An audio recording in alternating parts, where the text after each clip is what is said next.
आप अपने एक जवाब के क्रम में कह रहे थे कि लोग किस तरह की बातें लिख देते हैं, ये 5 लोग और 100 लोग वाली चीजें, जिसको हम लोग व्हाट अबाउटरी कहते हैं, कि दोनों ही तरफ से बड़े कुतर्क आ रहे हैं और व्हाट्सएप फॉरवर्ड वाले तर्क दिए जा रहे हैं पब्लिक हेल्थ के मसले पर। जबकि चाहे वो केंद्र की नरेंद्र मोदी सरकार हो या अलग अलग राज्य सरकारें हो, अरविंद केजरीवाल की हो, योगी आदित्यनाथ की हो, अशोक गहलोत, शिवराज सिंह, एक लंबी फेहरिस्त है, उद्धव ठाकरे, सबने बाद में अपने अपने तरीके से वो अपनी नींद से जागे, लेकिन समय रहते इन्होंने एक्शन नहीं लिया। और जो आपने संकेत भी किया कि चाहे वो टास्क फोर्स की मीटिंग हो, वैक्सीनेशन को लेकर बार बार बदलते गोल पोस्ट हो, सब हो। एक बात तो यह है कि अब हम पब्लिक हेल्थ को लगातार मुद्दा बनाएं, बात करें। आपने कहा समाज नहीं सुधरेगा, पर मुझे लगता है कि कुमार विश्वास अब गुस्से में कुछ भी बोल गए हो, लेकिन उत्साह के और विश्वास के कवि हैं। और मैं नहीं कह रहा सुधरेगा, मैं कह रहा हूं नहीं, वक्त लेगा, वक्त लेगा, पर हम कोशिश करते रहेंगे। मैं जब आज सुबह एक हमारा, क्योंकि अभी घर में कोई भी हाउस हेल्प नहीं आते हैं कोविड प्रोटेक्शन के चलते, तो मैं सुबह बर्तन मांजते हुए अपने भाइयों से सबसे वीडियो कॉल पे बात करता हूं। तो उन्होंने पूछा, अच्छा आज आपका क्या एजेंडा है? तो मैंने कहा आज इंटरव्यू करना है, कोई सवाल है? तो मेरा एक छोटा भाई है, उसने कहा नहीं नहीं सवाल नहीं है, लेकिन वो पिछले कुछ समय से जो राम कथा सुनाने लगे हैं और उसमें वो जो गीत सब, वो बहुत अच्छा है।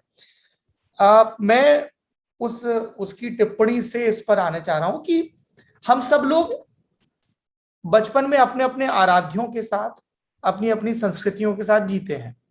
बाद में कोई उससे विलग हो जाता है, कोई उसकी बहुत ही अंधविश्वास वाली व्याख्या करने लगता है, जो आपको जमीन बेच के गए कि हमारे देवता तो हमने नए बसा लिए। एक संस्कृति से लगातार संवाद हो, और जब संस्कृति से वो संवाद हो, जब वो राम से संवाद हो, कृष्ण से संवाद हो और दूसरे हमारे पुरखों से संवाद हो, तो वो संवाद वैज्ञानिकता की कीमत पर ना हो, इसका भी हम ध्यान रखें। आप जब ये राम के किरदार के जरिए कुछ नई बातें या पुरानी बातों को नए ढंग से कहने की कोशिश करते हैं, तब आपकी क्या चिंताएं होती हैं और किस तरह के फीडबैक होते हैं? क्योंकि एक वर्ग के लिए, चाहे वो विरोध वाला हो चाहे समर्थन वाला, राम एक बड़े राजनीतिक प्रतीक भी हो गए हैं और उस चक्कर में राम की महत्ता बहुत कम हो गई है। देखो सौरभ, क्या है कि हम बचपन में छोटे थे, उत्तर प्रदेश में किताब चलती थी हमारे पूर्वज, छठी जी। सात, उसमें सारे धर्मों के महान प्रतीक शास्त्र पढ़ाए जाते थे। उसमें दमिश्क के गवर्नर अबू बकर भी पढ़ाए जाते थे, जी। जिन्हें सल्लल्लाहु अलैहि वसल्लम ने वहां नियुक्त किया। और उनकी तनख्वाह कम थी, तो वो महल की बजाय बाहर के इलाके में गरीब बस्ती में रहते थे। और जब उनसे पूछा गया कि भाई आप क्यों हैं, तो उन्होंने कहा भाई इतना ही वेतन। हम्म। इसमें सब पढ़ाया जाता था। जो इंटरफेथ और इंटर रिलीजियस टीचिंग है, हम्म। के माध्यम से पता चलता है कि मैं हिंदू हूं, हम्म। तो मेरा कोई योगदान नहीं है। हम्म। मुझे चुनाव की कोई महत्ता नहीं दी गई थी। हम्म। मेरे पिताजी माताजी हिंदू थे। जैसे मेरे बहुत सारे दलित साथी इस बात पर बहुत इरिटेटेड रहते हैं कि, तो मैं उनसे कहता हूँ यार, मैंने जाति का नाम नहीं लिखा, मैंने दूसरी जाति में शादी की, मुझे ये पता नहीं कि मेरे साथ मेरे घर में जो लोग काम करते हैं उनकी जातियां कहाँ हैं, तो फिर आप ये मेरे ब्राह्मण होने पर नाराज क्यों? हम्म। मेरे हाथ में तो है नहीं, हम्म। और आप जो है वो आपके हाथ में नहीं था। हम्म। हमने संवैधानिक तरीके से कोशिश की है कि हम सब एक जैसे दिखाई दें, हम सब एक जैसे हों। ये लग रहा था कि आपके साथ ज्यादा शोषण हुआ, तो व्यवस्था बनाई कि आप थोड़ा और आगे खड़े हो जाएं मुझसे, हम्म। आगे दौड़ लें आप मुझसे, कोई दिक्कत नहीं है, मैं तो इस पर भी सहमत हूं। तो मैं ये मान के चलता हूं कि अगर मैं हिंदू हूं, तो हम्म। मेरे पास अपने धर्म की वैज्ञानिकता, अपने धर्म के आस्था का प्रमाण और उसकी महत्ता के तर्क होने चाहिए। उसके हम्म। लिए मेरा अध्ययन आवश्यक है। तो हम्म। मैं बहुत से पढ़ता लिखता था, और मैं देखता था कि नई पीढ़ी में धर्म को लेके बड़ा अजीब सा वो है। मतलब हम्म। हमारे यहाँ धर्म की व्याख्या होगी, आप धार्मिक संतों की सभाएं देखें जनरली, तो उनमें बहुधा बुजुर्ग लोग मिलेंगे आपको। हम्म। हमारे गांव में, मेरठ की कमिश्नरी में तो कहावत भी है कि दांत गए वेदांत आ गए। जिसके दांत गिर जाए वो वेदांत में चला जाए भाई मारे।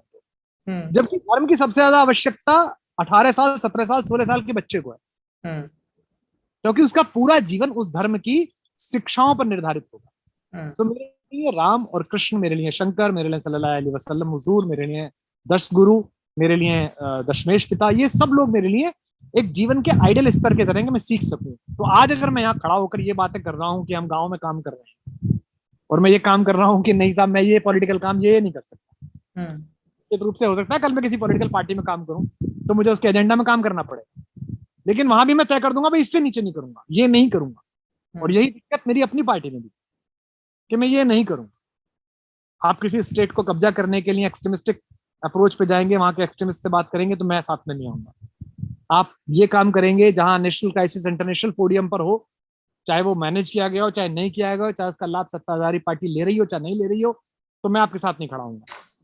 आप छोटे मोटे भ्रष्टाचार को अवॉइड करेंगे कि नहीं, ये कोई भ्रष्टाचार नहीं है, तो मैं नहीं बोलूँ। जैसे आज मुझे इस बात पर नाराजगी है कि चाहे केंद्र के हों चाहे राज्य सरकारों के,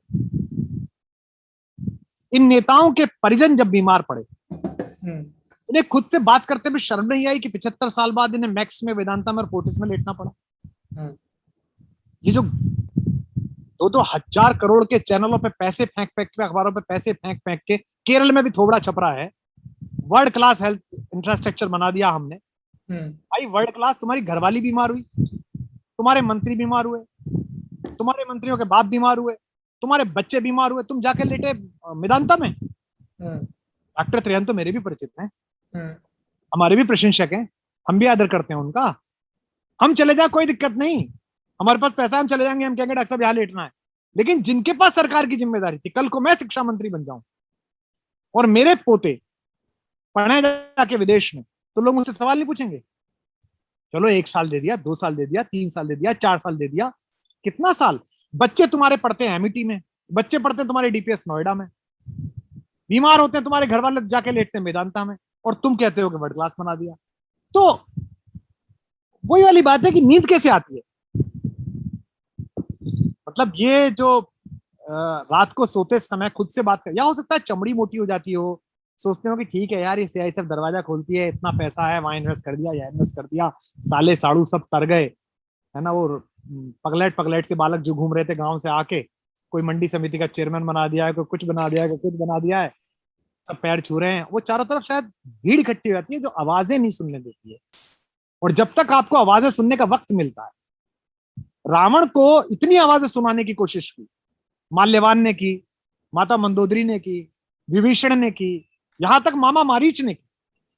जब मामा मारीच के पास रावण गया तो रावण को उसने कहा, और रावण नाराज होने लगा कि तू क्या बदतमीजी की बात करते हो, मामा मेरी तरफ नहीं हो तुम उसकी तरफ। उन्होंने कहा नहीं, सुलभा पुरुषा राजन सततम प्रियवादिना, हे राजन ऐसे पुरुष तुझे सुलभ मिलेंगे जो सतत लगातार तेरे को प्रेम भरी बातें कहेंगे, अच्छा कर रहे हो, अच्छा कर रहे हो। अप्रिय से पथ्य से, बट अप्रिय लेकिन जरूरी।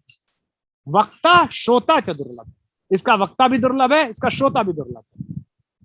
तो जब तक धूल हटती है, जब तक गुबार हटता है, तब तक देर हो चुकी होती है, नुकसान हो चुका होता है। तो इसलिए मैं राम को इन दिनों जो बोल रहा हूं और इन दिनों जो मैंने बोला, मैंने ये सोच के बोला कि अगर टॉम डिक हैरी पॉटर इसकी कहानी सुना के मॉरल ऑफ द स्टोरी पूछ सकते हो, तो मेरा खानदान बरसों से इस कहानी को पढ़ रहा है, हजारों वर्ष से पढ़ रहा है, इसमें कुछ तो होगा ही। और मुझको तो भाई बड़ी ताकत देती है, मुझको तो अंधेरे में बड़ी रोशनी देती है राम कथा। मैं पढ़ता हूँ और आजकल तो बड़ा मजा आ रहा है। पिताजी यही है। अच्छा। तो पिताजी के साथ रह रहा हूँ आजकल, तो वो उठ जाते हैं सुबह, मैं भी उठ जाता हूँ सुबह, वो नहा लेते जल्दी, फिर मुझे भी नहाना पड़ता है डर के मारे उनके। अरे भाई नहाओ धो, क्या तुम पंडित के घर पैदा हुए हो, क्या तुम ऐसे पड़े रहते हो, अच्छा जी चलो जी चलो नहाओ। फिर वो अपना बैठ जाते हैं, फिर वो मानस में चर्चाएं शुरू हो जाती हैं, फिर मेरा फोन आ जाता है कोई, मैं कहता हूँ अभी आया फोन, फिर इतने बीच में कुछ सोच लेते हैं वो, फिर कहते हैं देखो गोस्वामी जी ने जो ये बात कही है, जो शब्द प्रयोग किया है, तो मैं धीमे धीमे उन्हें रिकॉर्ड भी करता रहता हूँ और लिखता भी रहता हूँ। आजकल तो रामकथा ज्यादा ही संजीवनी हो रही है।